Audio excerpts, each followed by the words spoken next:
What happened in Parkland was a tragedy, undeniably.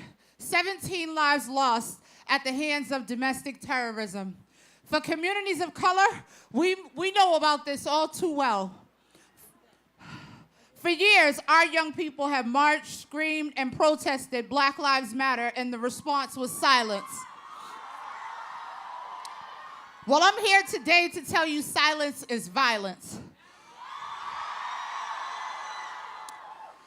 I stand before you as I mentioned, the lead organizer for Fight Supremacy, but more importantly, as a mother of 5 teenagers here in the city of Boston, and I live in Roxbury.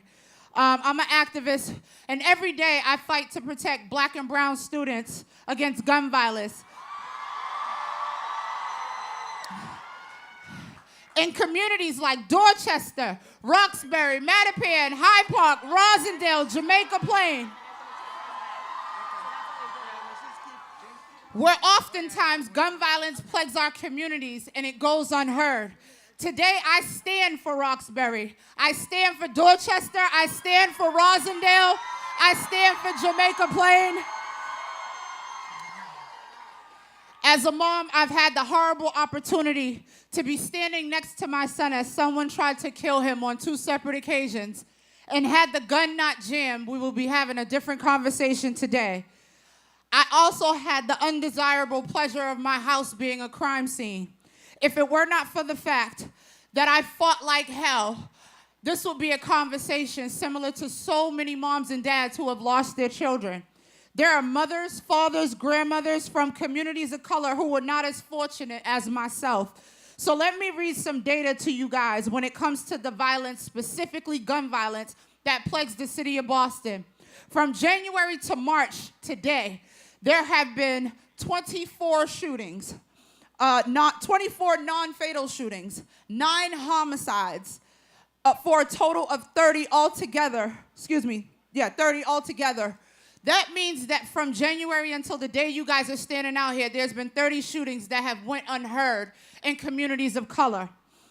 Out of those shootings, 20 of those were single, meaning that only one person was shot, but at least 5 of those were double homicides, meaning that 2 people were shot at one time. For communities of color, this is something that we experience on a daily basis. And I want to be very clear, when we have this conversation, we stand in solidarity with Parkland.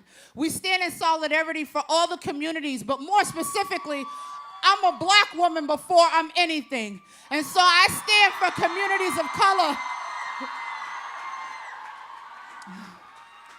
So today, I demand that Governor Baker, Mayor Marty Walsh, and all the legislators not only focus on the gun laws, but also the infamous question asked by an amazing organization called Lipstick: where did the gun come from?